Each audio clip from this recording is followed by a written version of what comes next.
আসসালামু আলাইকুম। এখন শুনবেন সংবাদ শিরোনাম। ক্ষমতা দীর্ঘায়িতের প্রস্তাব প্রত্যাখ্যান করায় কিছু রাজনৈতিক দলের সাথে যোগাযোগ করে ডিপ স্টেট। নিজের বক্তব্যের ব্যাখ্যায় আসিফ মাহমুদ, রাজনৈতিক বক্তব্য বলছেন বিশ্লেষকরা। ভূমধ্যসাগরে নৌকা ডুবে 22 অভিবাসন প্রত্যাশী মৃত্যু, জীবিত উদ্ধার 26 জন, হতাহতদের অধিকাংশই বাংলাদেশ ও সুদানের।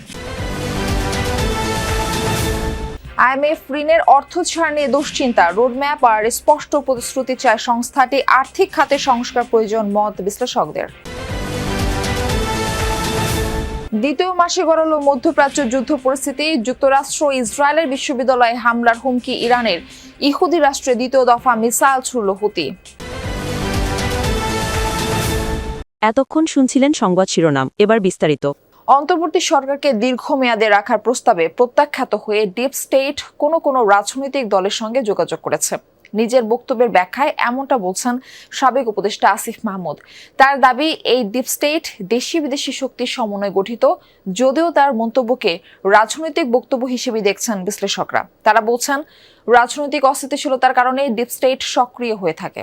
যাদেরকে আসলে ডিপ স্টেট বলা হয় তাদের থেকে আমাদেরকে অফার করা হয়েছিল যে আপনারা শেখ হাসিনার যে মেয়াদ আছে 2029 সাল পর্যন্ত সেটা শেষ করেন, আপনারা শেষ করেন, আমরা আপনাদেরকে সহযোগিতা করি। তাদের সার্টেন কিছু শর্ত ছিল। যে সাবেক ছাত্র উপদেষ্টা আসিফের এই বক্তব্য বিশ্লেষণে জানা দরকার ডিপ স্টেট ধারণাটি কি। বিশ্লেষক মহিউদ্দিন আহমেদ বলছেন, ডিপ স্টেট বলতে অদৃশ্য ক্ষমতা কাঠামোকে বোঝায়, যেখানে সামরিক আমলাতন্ত্র বা গোয়েন্দা সংস্থার একটি অংশ সরাসরি বা পরোক্ষভাবে রাজনৈতিক সিদ্ধান্তে প্রভাব বিস্তার করে। অনেক দেশেই এমন শক্তির প্রভাব রয়েছে। সামরিক বাহিনী আছে, আমলাতন্ত্র আছে, এর বাইরে আছে সিভিল সোসাইটি, তার সঙ্গে একটা আঞ্চলিক বা আন্তর্জাতিক ডিপ স্টেটের একটা সংযোগ থাকে। কখনো র এর কথা শুনি, কখনো আইএসআই এর কথা শুনি, কখনো সিআই এর কথা তো আমরা শুনেই যাচ্ছি। তারা যখন অ্যাক্ট করে এবং রাজনৈতিক শক্তিকে ওভার পাওয়ার করে ফেলে, তখন আমরা বলি যে একটা ডিপ স্টেট। সাবেক রাষ্ট্রদূত হুমায়ুন কবির বলছেন, ইতিহাসের বিভিন্ন বাঁক বদলে ডিপ স্টেট ধারণাটি আলোচনায় আসে। কখনো কখনো বিশৃঙ্খলা এড়াতে তা ভূমিকাও রাখে। অস্থিরতার সময়তে রাষ্ট্র তো একটা বড় কাঠামো, এটাকে আপনি ধরে রাখতে গেলে ওই যারা এই কাঠামোটার মূল স্তম্ভ হিসেবে কাজ করে সেই শক্তিগুলো সক্রিয় থাকে, সেটাকে আপনি ইতিবাচকভাবে দেখতে পারেন। অবৈধ পথে ইউরোপ পাড়ি দেওয়ার সময় ভূমধ্যসাগরে নৌকাডুবিতে মৃত্যু হলো 22 অভিবাসন প্রত্যাশীর। আশঙ্কা, তাদের বেশিরভাগই বাংলাদেশ ও সুদানের নাগরিক। শুক্রবার গ্রিস উপকূলের কাছে একটি নৌকা থেকে জীবিত উদ্ধার করা হয় আরও 26 জনকে, যাদের মধ্যে 21 জন বাংলাদেশি। বাকিদের মধ্যে 4 জন দক্ষিণ সুদান এবং 1 জন চাঁদের নাগরিক। উদ্ধারকৃতদের মধ্যে 2 জনকে হাসপাতালে ভর্তি করা হয়েছে। গ্রিক কোস্টগার্ড জানিয়েছে, ইউরোপ যাওয়ার সময় অভিবাসন প্রত্যাশীদের নিয়ে পথ হারিয়ে ফেলে নৌযানটি। টানা 6 দিন উদ্দেশ্যহীনভাবে ঘুরে বেড়ায়। সে সময় প্রতিকূল আবহাওয়া এবং খাবার ও পানির অভাবে মৃত্যু হয় অনেকের। উদ্ধারকৃতরা জানান, দালালদের নির্দেশে সমুদ্রে ফেলে দেওয়া হয় মরদেহ। আন্তর্জাতিক অভিবাসন সংস্থার তথ্য অনুযায়ী চলতি বছরের প্রথম 2 মাসে অবৈধ পথে ইউরোপ যাওয়ার সময় 559 জন প্রাণ হারিয়েছেন।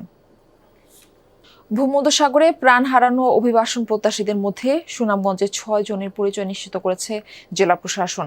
শুক্রবার গ্রিস উপকূলের কাছে উদ্ধার করা হয় তাদের মরদেহ। নিহত 6 জন হলেন ফাহিম, সাজিদুর, শাহানুর, মজিবুর, ময়না ও আহমেদ জয়। মৃত্যু সংবাদ পাওয়ার পর পরিবারগুলোতে চলছে শোকের মাতম। 6 যুবকের 4 জন দিরাই উপজেলার, 1 জন জগন্নাথপুর উপজেলার ও 1 জন দোয়ারাবাজার উপজেলার বাসিন্দা। ঋণের অর্থ ছাড়ে স্পষ্ট প্রতিশ্রুতি চায় আইএমএফ। লিখিত সংস্কার উদ্যোগ চেয়েছে আন্তর্জাতিক মুদ্রা তহবিল। বাংলাদেশ সফরে এসে দ্রুত সময়ের মধ্যে রোডম্যাপ দিতে বলেছে ঋণদাতা সংস্থাটির প্রতিনিধি দল। তারপর ঋণ কার্যক্রম সচল করার বিষয়ে হবে আলোচনা। বিশ্লেষকরা বলছেন, আর্থিক খাতে সংস্কার প্রয়োজন, জ্বালানি সংকট সমাধানে আর্থিক সহায়তা দরকার, স্বল্প সুদ আর দীর্ঘমেয়াদী ঋণের উৎস খুঁজে বের করতে হবে। 24 মার্চ মঙ্গলবার সচিবালয়ে প্রধানমন্ত্রীর সঙ্গে সাক্ষাৎ করেন আইএমএফ এশিয়া ও প্যাসিফিক বিভাগের পরিচালক কৃষ্ণ শ্রীনিবাসন। পরে অর্থমন্ত্রী আমির খসরু মাহমুদ চৌধুরীর সঙ্গে বৈঠক করে প্রতিনিধি দল। ওই দিনই বাংলাদেশ ব্যাংক গভর্নর এবং নীতি নির্ধারকদের সঙ্গে বৈঠক করে সফররত কৃষ্ণ শ্রীনিবাসন। সেখানে সংস্কার পদক্ষেপ লিখিত আকারে পাঠানোর পরামর্শ দিয়েছে আইএমএফ। স্পষ্ট করে জানাতে হবে রোডম্যাপ। বাংলাদেশের জন্য 2023 সালে $470 কোটি ঋণ অনুমোদন করে আইএমএফ। পরে কিছুটা বৃদ্ধি পায় ঋণের অঙ্ক। এই পর্যন্ত ছাড় হয়েছে সেই ঋণের 5টি কিস্তি। এখন মোট ঋণ দাঁড়িয়েছে $550 কোটি। হামলা পাল্টা হামলায় দ্বিতীয় মাসে গড়ালো মধ্যপ্রাচ্যের যুদ্ধ পরিস্থিতি। ইরানের বিভিন্ন শহরে তাণ্ডব চালিয়ে যাচ্ছে যুক্তরাষ্ট্র ইসরায়েল যৌথ বাহিনী। ইরানও সমান তালে দিচ্ছে জবাব। তেহরান বিশ্ববিদ্যালয়ে হামলার প্রতিশোধে পশ্চিম এশিয়ায় অবস্থানরত যুক্তরাষ্ট্র ইসরায়েলের বিশ্ববিদ্যালয়গুলোতে হামলার হুমকি দিয়েছে IRGC।